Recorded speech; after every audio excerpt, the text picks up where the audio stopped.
Hi and welcome to my YouTube channel. My name is Simbole.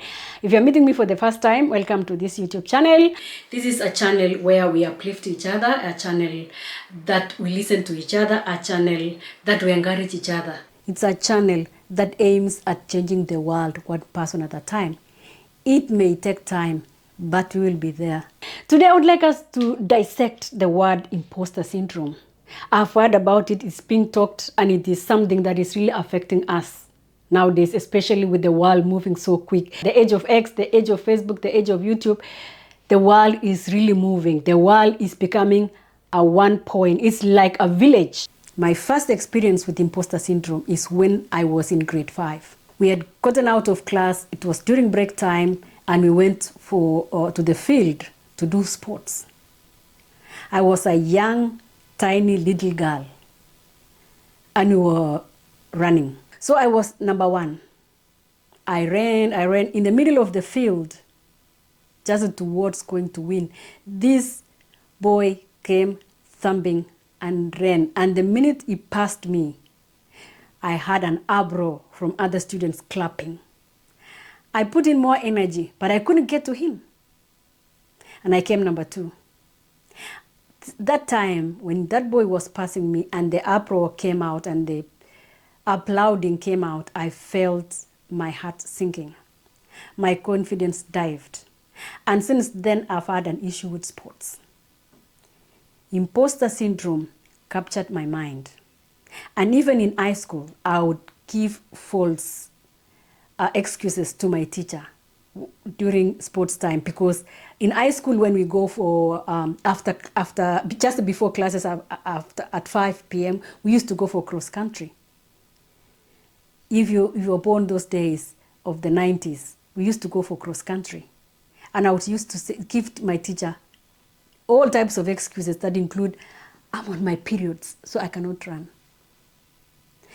Not because I'm not capable, I was capable, but because of lack of self-confidence in running. Imposter syndrome sat me down and said, Chebo, you are not going to be a runner, because look, that boy defeated you. And in my high school, it was a girls' school, but I still had that feeling that I'm not capable. Today, I still run, but I run my own race. And I still have the same butterflies in my heart. I am going to join a race in my community in the coming weeks, and I'm going to run, and I'm going to put it on this video. Imposter syndrome, to me, if you ask me, is the colonization of the mind by thoughts that are unfounded. You know, it is colonizing your mind with self-doubt. It is when you don't believe in your capabilities. It is when you don't believe that you can do things, even when it is glaringly known that you can do it. And even yourself, you can say it, but you still live in denial. Picture this situation. The other day, I was recognized for good work that I did at work. I was even rewarded with a gift. But deep down in my heart, I still had self-doubt. I didn't know that I did it. I just thought like, my boss is doing this because he just wants to be courteous, wants me to feel good. Why me? Maybe because I'm the only black lady there. That's what I thought. But looking back now, I did it. I earned that recognition. Because why? I had proof. I have the notes that I did. I have every step of what I did and how I did it. So that is how I feel like imposter syndrome can affect somebody. Imposter syndrome is mostly likely to happen to high achievers, people who are in sports, people who are like in education sector, people who are in organizations that they normally measure output, productivity. Because when your productivity is measured and you feel like you are not anywhere close, next time you are not motivated to work because you feel like no one will recognize it. And when it becomes continuous and crippling, it becomes unhealthy. When you start doubting yourself and you start avoiding situations, it can create anxiety and even depression.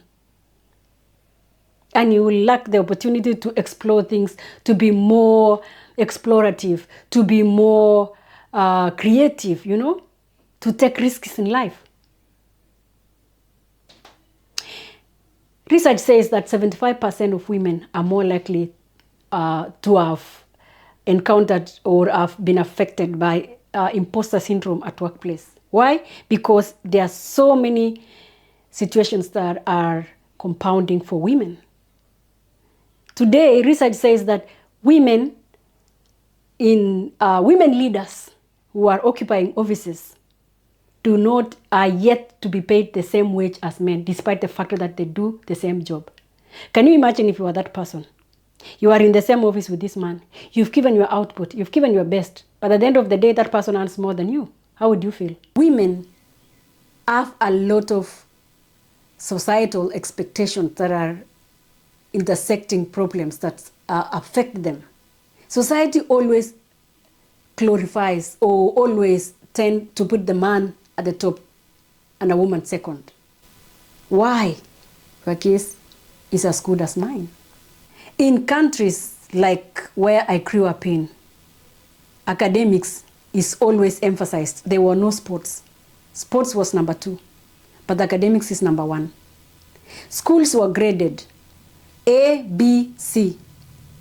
A school with an A receives more enrollments, and the child with an A is always seen to be a genius, while a child with a D got nothing. They are not recognized. Can you imagine if that child was to go and do a course? What would they feel if they fail even one subject? They will feel like they are not capable. It's a proof.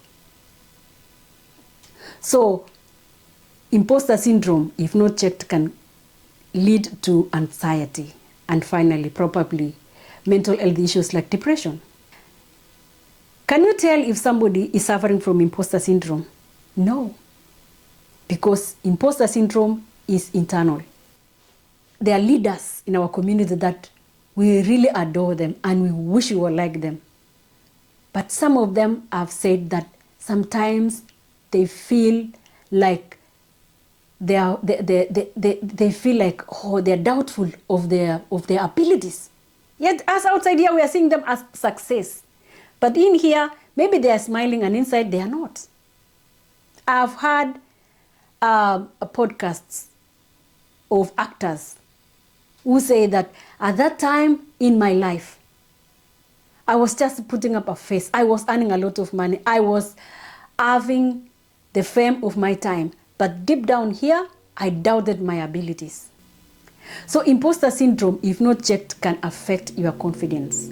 It can affect your self-belief. It can affect your ability to overcome situations, your ability to take calculated risk, to be creative, to move up your ladder. We need to give ourselves an opportunity. How do we overcome imposter syndrome or imposter feelings? How do we overcome that? Number one thing that I think can help, and I believe, and it has helped me, is I look back at my past successes. I always give reverence. And also I look at things that I've learned, other people's success stories. Yeah? I reflect on my capabilities, things that I've achieved before, and reconcile and say, yes, even if it is this hard, I am going to make it. It really gives me confidence. It's a proof that I can, even this one I can manage, even this difficult situation I can manage, even this fear that is coming to me, I'm going to pass it and see what's going to happen. And if I fail in it, I will look back and learn from that. I reflect and say, okay, I failed in that. How can I do it better next time? That's how I'm going to look at it. Number 2, be or pay or have gratitude for the successes that you've achieved, for the small things that you've achieved, even the mistakes that you've gone through and learned from. Be gratitude. Give gratitude for that. When you give gratitude to something, you feel a burst of energy. Sometimes when I drive to work, I just think while singing, I just think about, I count my blessings. I count my children. I count my work. I count my health. You know, I count even the car that I'm driving and even the life that I'm living at that time. When you look at that, you get a burst of energy and your confidence grows. And if you really feel that it is difficult for you and it's a really challenging situation that you think you cannot overcome, please see a therapist. Talk to a therapist. Yeah? Talk to a friend, a confidant. A problem shared is a problem half solved. You can even talk to your manager. They always have the answer if it is a work-related thing. If it is a problem with your partner, talk to them. Remember, we cannot control what's happening outside us, but we can control how we can react to what is happening to us. Control is within, not without. So, let us lift each other. Let us help each other. Let us encourage each other. Let us change the world, one person at a time.